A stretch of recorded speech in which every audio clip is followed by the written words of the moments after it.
Do you want me to take it away, Joe? Go for it. Okay, cool. I actually thought what I might do tonight is go through some of the modes with you from the Thermomix.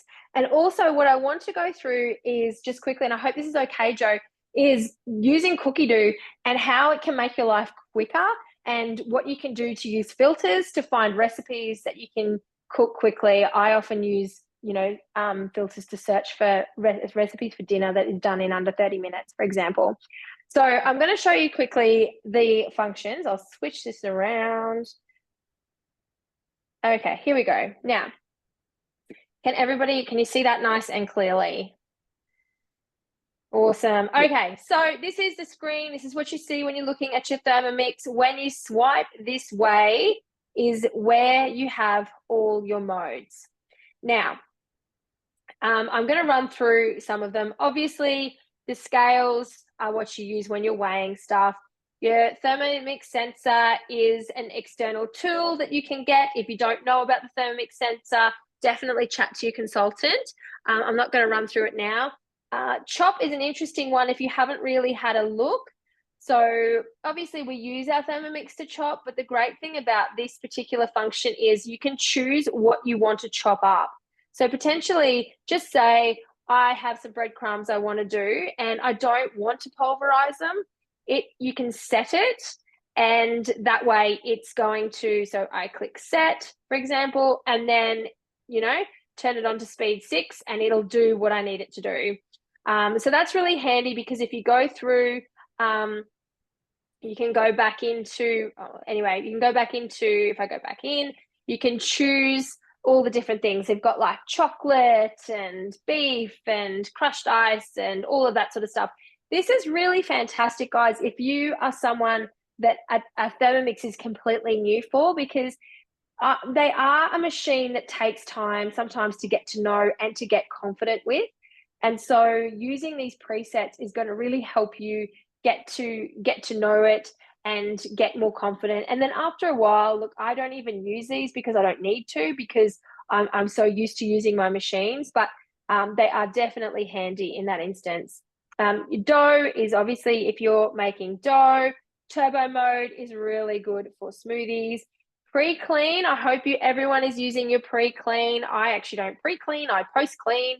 I put hot water in and then a little bit of dishwashing liquid and then, turn it on to whatever. And that gives that bowl a really good clean, which is fantastic. I use that a lot. Hang on, wrong way. There we go. Blend, obviously, you can do either turbo or blend, whatever works for you and whatever consistency you want. Egg boiler mode. I don't know if you're using this, but this is fantastic. So one of the things with egg boiler mode is that the blades don't turn. Now it's fantastic because obviously you can pick your egg.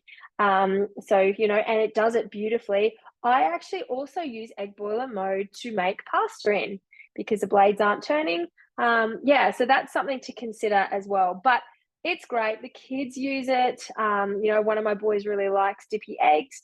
So it's really good and it's super easy to do. Kettle, which, unless something happened to my kettle, I don't use.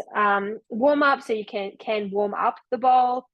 Thicken mode. If you're not using thicken mode, I really, really recommend you having a look at this. So what I do, for example, is if I'm cooking a roast, I will stick the juice in here, whatever thickening agent that I'm using that night, turn the little dial there, and it will make me my gravy. Other things you can do is you can stick in your ingredients for custard in there and thicken, lemon butter, all those sorts of things, any sorts of sauces and whatever, you can use this mode. And it is, like I said, it's really, really handy. Rice cooker mode, which is great. Fermentation, which you can do yogurt. Slow cook mode, if you haven't used that yet, it can slow cook for up to 8 hours now, which I think is great. I haven't used this mode. I don't know, Joe, have you used this one? I haven't. I had my brother-in-law the other day. What one is that? Sorry. Oh, however you say that. Oh, sous vide? Yeah, sous vide. That's it. I always forget. Yeah. So sous vide, has anybody sous vide before, like conventionally or in their Thermomix? Because I haven't. But my brother-in-law did something in it the other day, actually. He was telling me about it and he said it turned out really well, but I haven't Yes. used it. So I don't feel like can talk about that particular mode. Yeah, so sous vide is basically, it's a technique of cooking. So what you do is essentially vacuum seal, and we do this typically, most commonly with something like steak, but it can also, you do it with things like salmon, scrambled eggs, compote, different things you can do it, but very typically, you're probably more likely to have heard of sous vide steak. So what you basically do is cryovac or vacuum seal your steak, and then you immerse it in a water bath and basically slow cook it, not for 8 hours, but for, an hour, maybe 2 hours, something like that. And then you just sear it on the barbecue or on a hot plate. And it is absolutely amazing, absolutely melt in your mouth. It certainly isn't midweek feed all my family meal. It is one of those more luxury type meals. But when it does come to sous vide, you need to be precise with your water temperature down to the 1 degree. So if you're 5 degrees over or 5 degrees under, it will not cook your steak correctly. You'll end up with a well done steak rather than a medium rare steak. So that is the beauty of the Thermomix and the sous vide mode, is that you can adjust that water temperature by 1 degree. So again, Jenna's going to go through cookie dough in a little bit, and you'll get a bit more of an idea then of how to find your recipes. But that's a bit of a rundown of sort of what sous vide is and how it works. So the Thermomix just holds the water at the temperature you've selected. You immerse your product in there. So like Natasha just said, sous vide strawberries, they'd be vacuum sealed, or there is actually a Ziploc bag method where you can double up 2 Ziploc bags and give it a similar vacuum seal type feel, and then you immerse it in the water and you let it slowly cook, and then you finish it off somewhere else. So that's a bit of a dump. But yeah, if you want to have a look more so at recipes, you'll get a bit better idea how to do that via Cookie Dough pretty soon. Yeah, awesome. Thank you, Joe.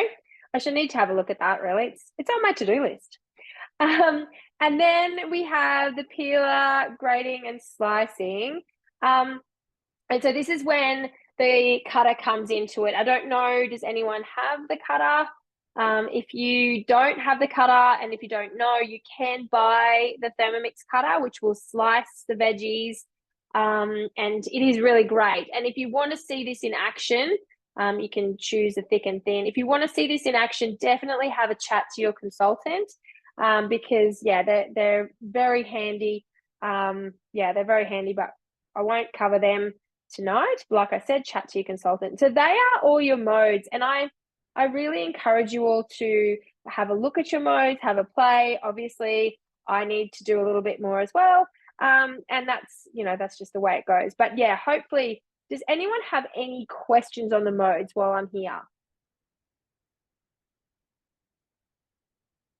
Feel free to shout it out in the comments if you don't want to, voice it. All good? Too easy. Rightio. Well, let's have a look at Cookie Dough now. The thing about Cookie Dough is, I don't know why I have to log in. I should have to log in. Why do I have to log in? Just while you're logging there, Shannon. Hang on. I don't know. I don't want to log in. I'll plug my other machine in. Hang on. That's all good. See if that'll let me log in. Just while you're doing that for a sec there, Shannon. Yeah. I would love a feel of you guys that have joined, because I don't know all your names. Where are you up to with a Thermomix? Do you have a TM6? Are you a new owner? Have you had one for a while? Where are you at? And I suppose, what are you most wanting to get out of tonight? Did you miss a delivery and that's what you wanted to catch up on? Did you have a delivery and you want some more? Let us know a little bit of where you're at, so that we can give you the best information and get you up to speed. So if you want to just take a second, pop that into the chat box for us, or you're welcome to come off mute and let us know. Whereabouts are you up to? And if you have just got a TM6, have you previously had a TM5 or a TM31, or are you brand new to Thermomix? Give us a little bit of background if you can in the chat box. That'll just help us to ensure that we're covering off everything that you guys might need to know. Okay, I'm connected on this machine now. I don't know what's gone on with the black one, but anyway, here I am. Okay, so back to the main screen. When you slide this way, you get to cookie dough. Now, I have a lot of people that I feel aren't getting or making the most out of cookie dough, and I would say that it is completely worth it, guys. So, with cookie dough, it gives you access to over 100,000 recipes, and not only that is that I find, I'm really lazy these days. I don't even get my recipe book out or look up something online. If I can't cook it through this, I don't do it, which I know is really bad, but I have become a cookie dough convert. And so what I want to show guys is some things that you can do on your cookie dough to make it easier for you, because I can completely understand that sometimes it is overwhelming. So let's just say tonight I've walked in the door, I have some mince out, okay, some beef mince. What am I going to make? What am I going to make that I can get on the table, relatively quick and easy for my family? So this is it. So I'm going to type in. So what you can do is type in, instead of typing in necessarily a recipe, you can type in an ingredient. So I'm going to type in beef mince. Now, the other thing you can do is, besides just having beef mince, because it's going to come up with a whole heap, you can bring up your filters.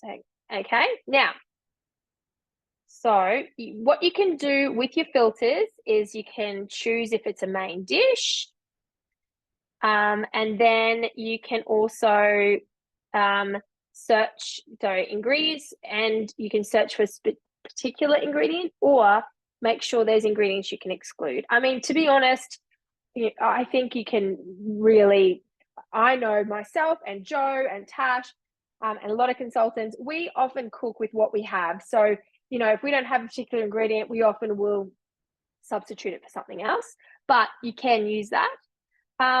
You can choose a difficulty if you want, but here's the kicker. You can choose a total time. So if you want dinner on the table in half an hour, we're going to go total time. Okay, and it's going to show me 10 results. Okay, so we have beef tacos, meatballs in pepper sauce, browned beef mince, Swedish meatballs and gravy. Got some other ones there too. Bolognese sauce for two, sloppy joes with slaw. So there's a few options that you can do.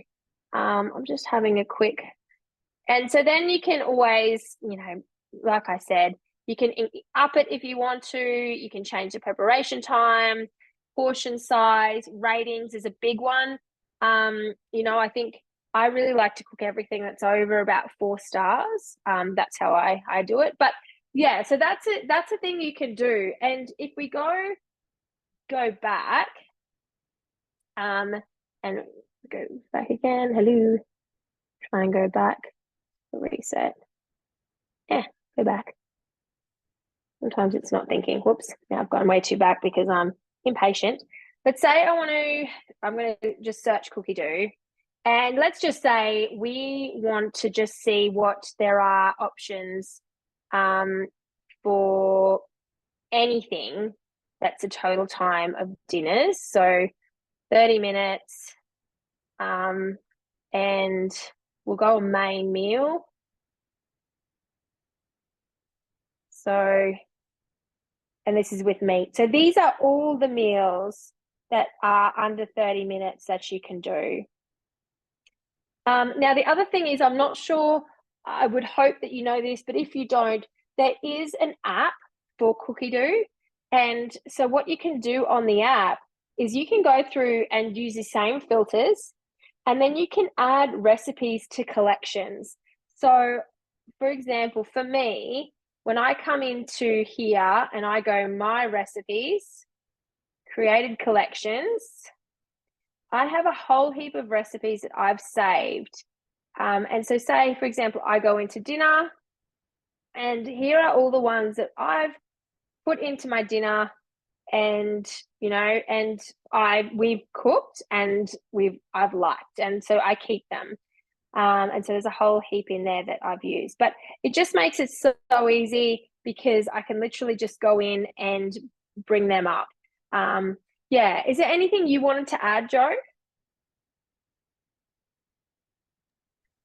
We did have a question in the chat. Is it possible to halve recipes?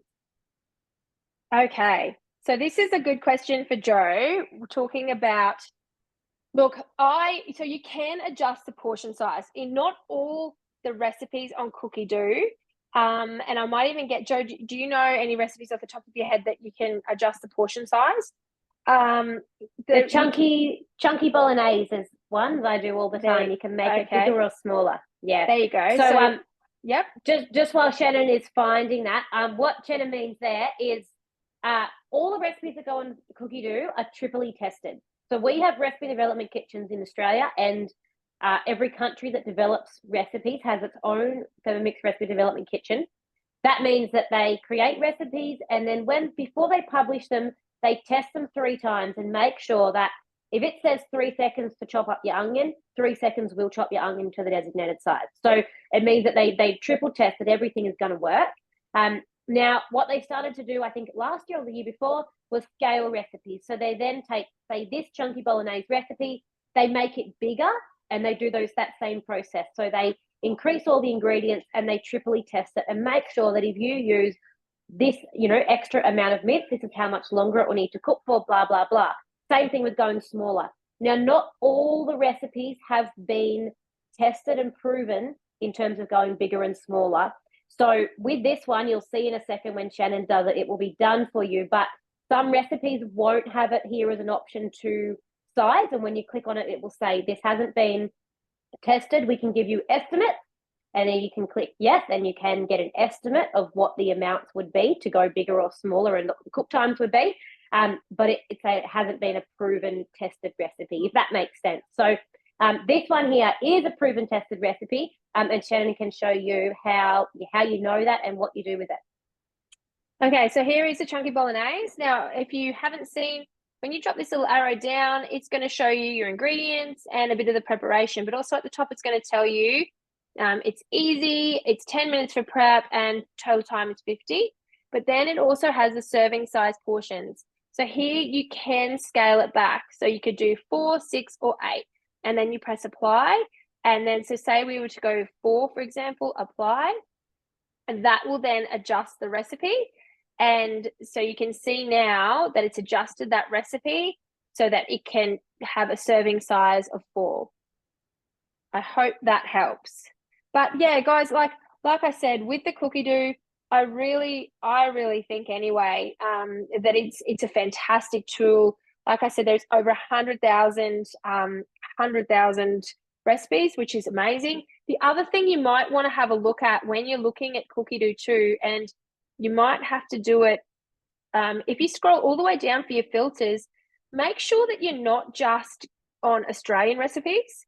So make sure you've got like Canada and United Kingdom and United States ticked as well, because there are a lot of recipes from those countries as well. So you might be limiting your view of recipes. And look, if you speak a different language, definitely add that country in as well. So yeah, I hope that has helped. Definitely. And I'll just jump in here as well. We know that this is too much for us to go through with you when you first get a Thermomix, especially if you are, brand new to the Thermomix. If we tried to explain all of this to you when you first got it, it would just be information overload, which is why we run sessions like this. Now, we're part of a wider Thermomix branch called the Southern Cross Seekers, and our BDM, she looks after our whole branch. She actually runs these Cookie Do sessions, which is a whole Zoom dedicated to just Cookie Do, and she runs different levels of them. So like a beginner's one, going through sort of things we did tonight, obviously in a lot more depth and a lot clearer. And then she'll also run an advanced session where she teaches you things like taking a conventional recipe and making it Thermomix, and then how to actually put it on the Cookie Do and things like that. So they run every month, and they're on our link tree. So I'll share that down in the chat in a second so you can have a look. But their Cookie Do sessions are beginners and advanced, and so you can jump on there and really get the hang of how to do this, ask the questions, an entire Zoom dedicated to Cookie Do. So certainly this is something that you jump in, you have a play and you want some help with, definitely jump in and join one of those sessions.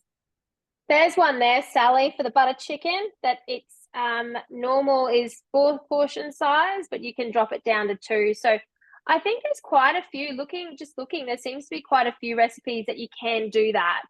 So it's just a matter of having a look and just seeing, seeing what recipes have got it done. And then I guess if they haven't, I think that if you can, correct me if I'm wrong, Joe, but they are working through them all, aren't they?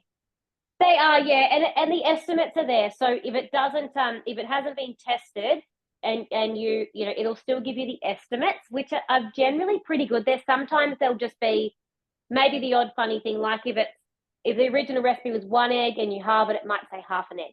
So you've obviously just got to use a little bit of common sense and you know, a little bit of trial and error if it hasn't been tested. But it's still very helpful and a great guide for the cook times and things, even just with the estimate. So yeah, that's exactly. I don't know if you can halve a mojito. No, what would you want to do that for? Here we go. So it's making 6, but you could make it 4. So there you go. Yeah. Awesome. Beautiful. Right, back to you, Joe. All right. Well, I figured that we're not going to do the entire session just around chatting. I'm going to do a little bit of cooking as well. Natalie has also made a video for us, which I'm going to show in a second, but I'm going to get this on in cooking. So just a minute ago, Shannon talked us through all the modes, and she looked at this one called thicken mode, which is just over here. Now, when it comes to using this one, when you are following a cookie dough recipe, it will automatically pull in the mode. You don't need to do anything. You just press next, the mode's there on your screen. But the modes can also be accessed manually, as Shannon just talked through. So, for instance, your pre-clean or your scales you may have already used, where you've just flicked across on the screen and you've opened up the mode. The thickening mode is the same. Within a recipe, it will just come on the screen. But if you want to use it manually, you can as well. The thickening mode is a bit of a tricky one. It can either set at 80 degrees or 100 degrees. So we're going to jump here into a little bit of Thermomix genius that's behind the Germans that make the Thermomix. They have designed this mode for you're doing your sauces and coulis and gravies and things like that. Now, when you first start this mode, whether you're in a recipe or you're using it manually, what it will do is it'll have about a minute or so where the bowl will just slowly turn the blades, and it's what we call sensory cooking. It's working out how much is in the bowl, what weight is in the bowl, and getting a bit of an idea of what's happening in the bowl first, and then it will know how long it needs to cook for, exactly what temperature, what speed, and it will just take off and do its thing. And then it will ding when your sauce or coulis or gravy is ready to go. It's very, very clever. Now, you can toggle that temperature between 80 degrees and 100 degrees. Now, the reason for that is, and again, if you're following a recipe, don't need to do anything. It will automatically set for the right thing. But using it manually, 80 degrees are for things that are egg-based, cream-based, anything that doesn't want to get too hot, otherwise it'll start to burn. Whereas the 100 degrees is for those things that need to hit that boiling temperature in order to set. So, for example, a coulis, which is just sort of juice, might be lemon juice, sugar, and lemon, it'll need to actually hit 100 degrees, and if it doesn't, it won't set. Whereas a hollandaise sauce that has egg yolks and things in it, you don't want that hitting 100 degrees or it'll taste burnt. It only needs to go to the 80 degrees in order to set. So that gives you a little bit of a background of this is just some of the genius that is behind Thermomix. You don't need to know all these little bits and pieces in order to get the most out of your machine. You can just follow the recipes along. But I think the more that you know, it does give you a bit better of an idea. And as you get further along with the Thermomix and more advanced, you will start to want to manipulate the Thermomix to do things that, not just follow a recipe start to finish.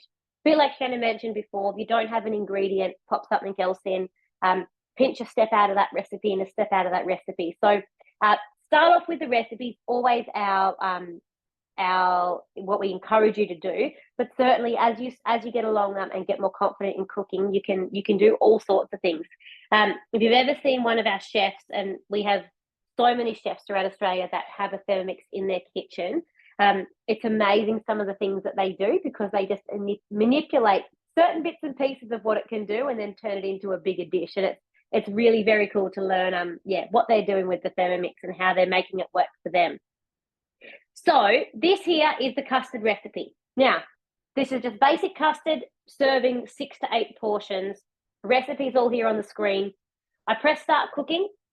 Now, this calls for a whole lemon zest. Then it calls for some sugar. Now, I don't want lemon in this because I don't want lemon custard. I just want a plain custard with maybe a bit of vanilla instead. So what I'm going to do, it would normally ask me to put the lemon and the sugar in and mill it all down. I don't want to mill it down. I don't think my sugar needs to be. I don't have the lemon. So what I'm going to do is still weigh my sugar in while my scales are on. And this is between 80 and 120 grams. So I'm just going to weigh that in. But instead of milling it, I'm just going to press next. I'm going to skip straight past that and keep on going. So never be afraid. If Thermomix is telling you there's a step there, you don't have to do it. You just do what you'd like to do. If you want to add in an extra ingredient, if you want to skip one, you just cook how you'd like to cook. Don't be worried about what's on the screen. So 50 grams of corn flour. Again, this is what will control the thickness of your custard. So if you prefer a runnier custard, a bit less corn flour, thicker, more corn flour. 4 eggs, and this is similar. Extra eggs will make it extra rich, thick and creamy, and less won't. So you can adjust this to how you'd like it. 1,000 grams or a litre of milk. This becomes something that at some point you have to make. It is so easy to make, just throwing everything in, and you will just get perfect custard every single time. There is so much that you can do with custard. You can add a couple of pieces of chocolate in there, and you can get chocolate custard. You can add, peanut butter, or you can do all sorts of things. You can make all your dairy-free custards. You can do an awful lot with it. So it's one of those staples you have to do in your Thermomix. All right, so I just pressed go on here. Now you may be able to see on my screen, it's saying approximately 10 minutes. The blades are going very slow, as I mentioned before, just that sensory cooking, working out what's in the bowl, how much is in the bowl, how long do I cook for. It's going to heat up to 80 degrees and cook it there, and it's on the thickening mode. So we'll just leave this where it is, and then it will take off in a minute. Now, before we jump in and watch Natalie's video, I wanted to just mention a few things with you, and these are things that we generally do with a delivery. So for our sort of general standard process, you will receive your Thermomix, or maybe your consultant will receive your Thermomix, depending on how far you are from them. And then we do a delivery with you. Now, the delivery might be done via Zoom if you're not local. It might be done in person if you are, depending on your time schedules and whatnot. Generally, at a delivery, we'll help you unbox the Thermomix, log into your Wi-Fi, log into your cookie dough, show you how to pull the bowl apart and put it back together, go through those sorts of basics with you. Now, depending on how much experience you've had with a Thermomix, you might find all those things really easy, get up and started, and not need a full, start from scratch delivery. And we understand that. We don't want to do deliveries just for the sake of ticking a box. We want to do them to benefit you so that you learn the most and you're safe with your Thermomix and you're learning. So that was sort of the idea of tonight, is just to catch you up if you maybe didn't have that delivery, cover off some of those things with you. So if anyone doesn't know how to pull their bowl apart, please just pop it in the chat and I can go through that. But I'm assuming that you guys will. Again, if you don't, please let me know. I'm very happy to go through that. But there is a couple of things that you do need to know about your Thermomix. Now, the scales of the Thermomix are 1 gram increment. They're very, very sensitive. They are based in the feet. So there is one little black foot here at the front of my Thermomix, and then there is 2 at the back, 1 on either side. That is where the scales are situated. So if you turn on your Thermomix and it doesn't seem to be weighing correctly, you need to make sure that your cord is properly pulled all the way out of your machine, because it does actually feed back in for storage purposes. So make sure that it's pulled all the way out. Make sure that those feet are nice and clean. There's nothing underneath your Thermomix. And the very best way to check your scales is to weigh your measuring cup. This should weigh between 80 and 85 grams. Weigh this. So pop your scales on. Pop this up on top. Mine sits right there at 85 grams, or I'm just toggling between the two as the liquid turns around my bowl, but they're about 85 grams. So I know that my scales are working. You can just hear that took off. It's worked out how long it needs to cook for. I'll just move back a little bit so you guys can hear me. So that's the very best way to check the scales. Again, we're here to help you. So if you are cooking and you feel that the scales are not quite right or something isn't right, the first point of call is your consultant. Give them a call, and then we can either troubleshoot with you or direct you to where you need to go. Now, with those scales being in the feet of your Thermomix, it's important that we look after them. So don't ever drag or scoot your Thermomix across the bench. It can be moved around. It's not a problem moving it, but you need to lift it, move it, and put it back down. By dragging your Thermomix along the bench, you've got a good chance of upsetting those scales, and we don't want that. A Thermomix without scales or with inaccurate scales is a huge disadvantage. So we don't want that to happen. So now, if your Thermomix is just going to stay where it is on the bench, there is no need for you to do anything. Leave it where it is, and don't stress about the scales. They won't get upset by just sitting there. They will only get upset if you start dragging it and sliding it across your bench. If you have a kitchen where you need to be moving it, now you just saw me, I just dragged mine back and I pulled mine forward because I have it on a board. So the board is not necessary. You don't have to have one of these, and don't let any companies tell you that you do, because there are knockoff companies that will try and market to you and tell you that you need a glide board. You don't need one at all. They are purely if you want them. All right. The Thermomix is made to sit on the bench. It is made to do everything. You just don't drag it or slide it. So what these boards do, these are made in our mix shop. And again, if you're not in that and you have a Thermomix, jump on and have a look. It's called the Mix Shop. You can connect your consultant on there so they can see what you're ordering and support you. We also have a $15 loyalty discount that you'll get when you first jump on and sign up. So you can actually start shopping and have $15 free to spend straight away. So that's worth having a look there. And we only endorse you buying products that are from our mix shop, because there are knockoff brands that will sell Thermomix products. They've not been tested. We don't know that they're safe. We don't know their quality. So we always encourage you, shop from the mix shop only when you are buying appliances and when you're buying parts and accessories and things like that. So this glide board has been made by Thermomix. It's in our mix shop. And what it does is it has suction underneath, which holds it really, really still. Meaning that if I'm chopping, doing anything like that, my Thermomix will not move an inch. It will stay exactly where it is. But if I want to move the whole thing, I just tilt it. And there are little pads at the back when I tilt it up that allow me to slide it and glide it with ease. So if you do have a kitchen where you're needing to move your Thermomix, I highly recommend this board.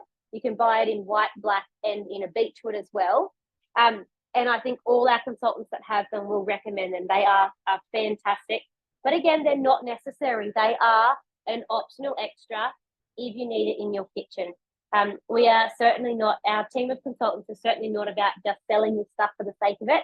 We want it to be helpful for you. So if you don't need one, don't worry about it. But if you've got to move your Thermomix around, this is definitely the way to go, because you want to protect those scales. Now, before I keep on chatting too much, now custard is finished, I'm going to bring you up and show you a video that Natalie has made for us. Let me just bring it up properly. All right, and I'm going to share my screen with you.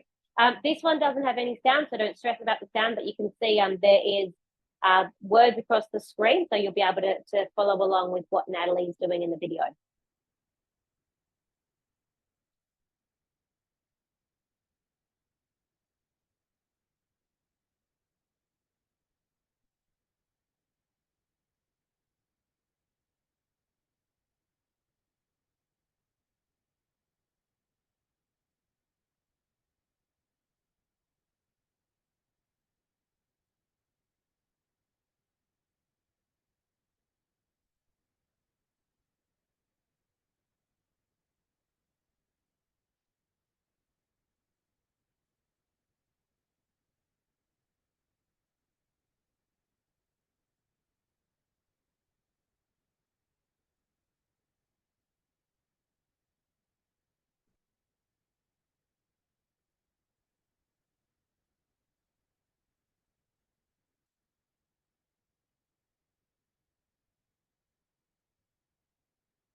Hope that you guys could see that okay.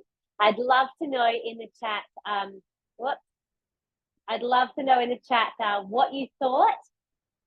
It was a fantastic video. I'd love to know any comments that you have there.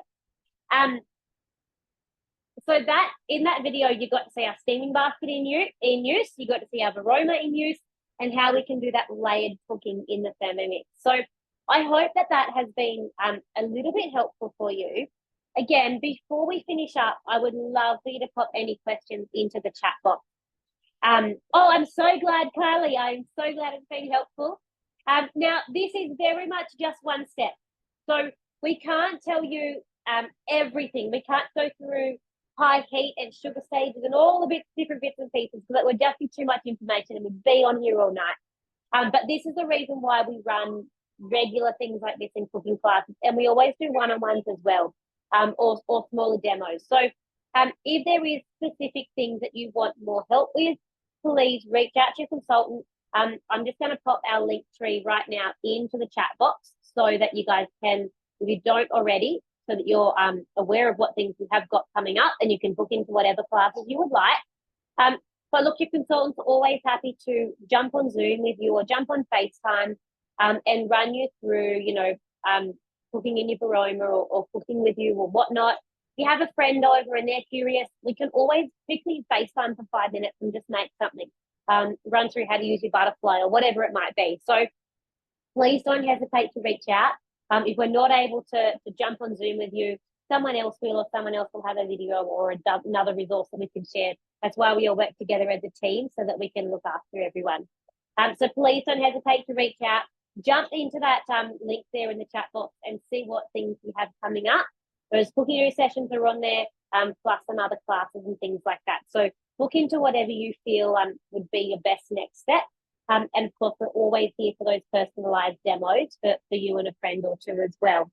Now, my custard has 1 minute left to go. So as it finishes up, I'll just show you our end result before you all jump off. But is there any questions? Is there anything that we haven't covered off that you would like some help with or like any clarity about? You're very welcome to stay on at the end if you want to chat without everybody here. Or if you have anything, you can come off mute or pop it in the chat box and let us know what that is. This is our custard, more than a litre, about 1.5 litres of silky smooth vanilla custard. This is going to be dessert for my kids.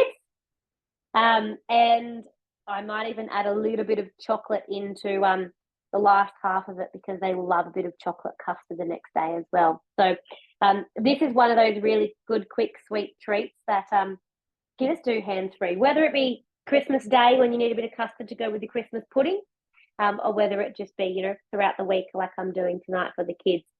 Custard is one of those things that's quite time-consuming otherwise, but on here, it's very, very handy. All right. Well, I reckon that just about wraps us up. Any other questions, please stay on or pop them there into the chat box. But otherwise, I want to thank Shannon for jumping on and going through all of that information with us. You did a fantastic job. A big thank you to shout out to Natalie for making that video for us. They make these Zooms so much easier and run so much better. And a big thanks to Natasha there for jumping on to support us in the chat. I know she's very, very busy tonight, so we really appreciate you making the time to jump on. And then for all of you guys that jumped on to watch, we hope that you enjoyed it. We hope that you learned lots. And yes, please stay on for any questions or if you want to chat about anything at all.